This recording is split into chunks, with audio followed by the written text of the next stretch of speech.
Hey, okay people, we're back here in the Organized Chaos Carpentry Shop. I'm Sean Stewart, and today we're looking at things not to do with your table saw.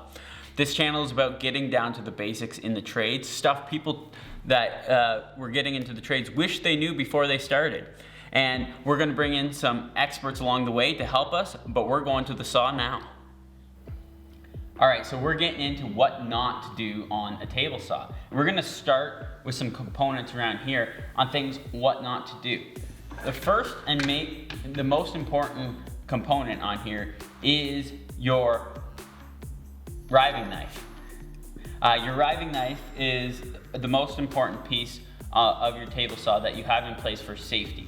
That is this piece right here, or if you have your guard off, it's this piece right here.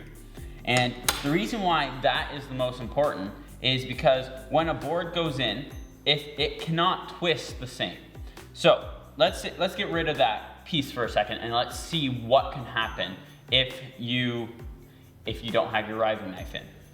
So we took our guard off, which had a riving knife on it, and we have our other riving knife off to show you what can happen if you have that off. So the first thing that one thing that can happen is your board twists. And if it twists a little bit, this blade can catch underneath, pick up your board, and send it flying at you. And so there's two issues with that. One, you have a board flying at you at 100 miles an hour. The second thing is when it catches by the blade, it not only goes this way, it first pulls it around in a circle, and therefore pulling your hand towards the blade. And your hand in the blade is not a whole lot of fun. And so the second thing that it prevents is when going through, if you have a board that the moisture makes it want to twist or pinch, it can't pinch the blade because first it has to go through the riving knife. And therefore it stops it from pinching the blade and squeezing up and lifting up on you. And so that is why the riving knife is your most important safety tool. Put it on, use it. Okay, so I put the guard with the riving knife back on there now. And the second thing I want to talk about is blade height. So when you got your blade, there is no reason to have more blade than you need to expose. Some people talk about it being a better cut, but it's really not worth it. So what I suggest, what I think you should be doing is just having a tooth width, a tooth height above your piece of work. And so cranking it down so you just got one tooth showing up above there, that allows some of the heat to escape, some of the dust to escape, and still get a clean cut. While at the same time having a whole lot less blade exposed to injure yourself on.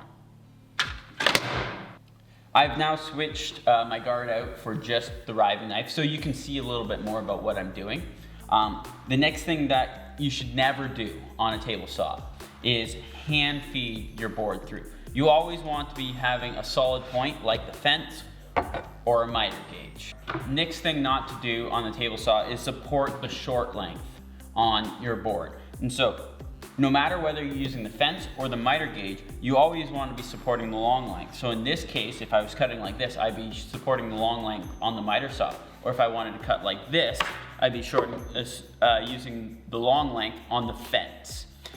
But you never want to use both at the same time, because when you get in there, that piece could end up jamming in between the blade and the fence.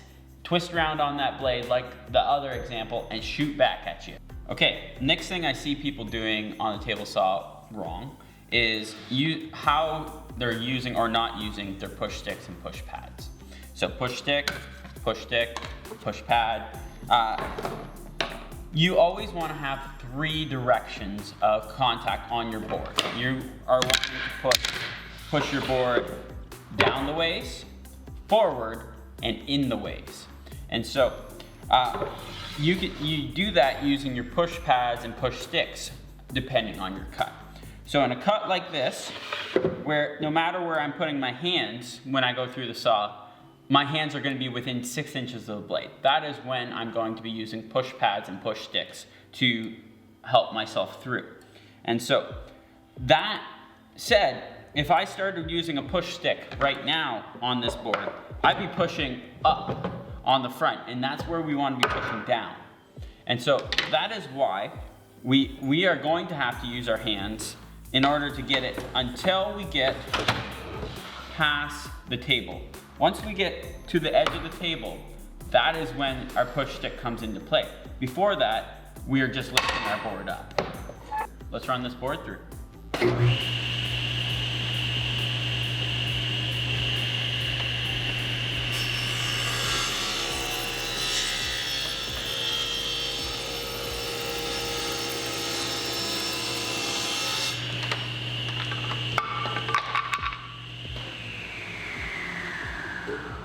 So, if you notice some of my positioning in that, the push stick, one, was pushing over halfway towards the blade, and that's because it'll try and twist if you push right against the fence. The pressure, back pressure on your piece of wood is near the blade, and that's why you have to push on that side. And I also took over with the push stick once I got to the table. My push pad was with me the whole time on this side because my hand was within 6 inches of the blade. The last couple things I want to talk about that I see commonly done wrong when using a table saw comes from body position and envisioning your cut all the way through. So a lot of people, they're bringing their board up, they're going through, and they get here and they're like, where's my push stick? Where's my push stick? And they have to, while trying to hold on to this, reach over and get their push stick. And it damages your board.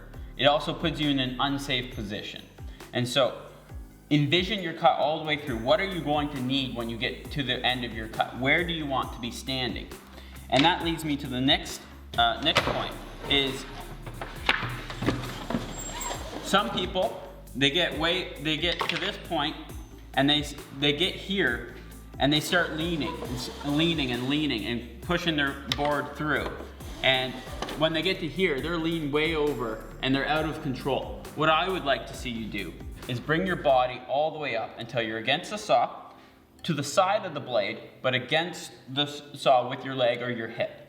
That way, you have full control over your board. You're not leaning way over the blade. You can reach right past the blade without leaning, and you have the strength to control your piece and make a clean cut smoothly all the way through. Those are the things I don't want to see you doing on a table saw. You're probably wondering what happened to our paper blade here. Well, SawStop apparently has enough safety features in it that it knows when you have a paper blade in there. And so we'll try that on a couple more things. If you're coming to our channel for the first time, or if you haven't already and you would like to, feel free to subscribe to our videos and we'll see you back in the shop soon.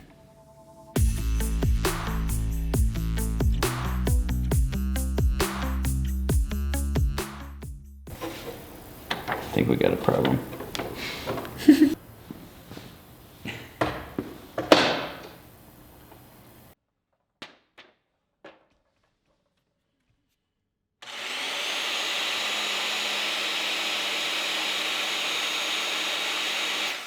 It doesn't go that far down because I have the other blade in.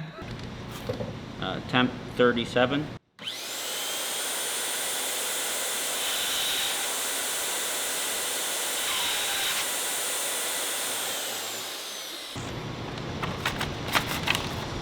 I think that's it.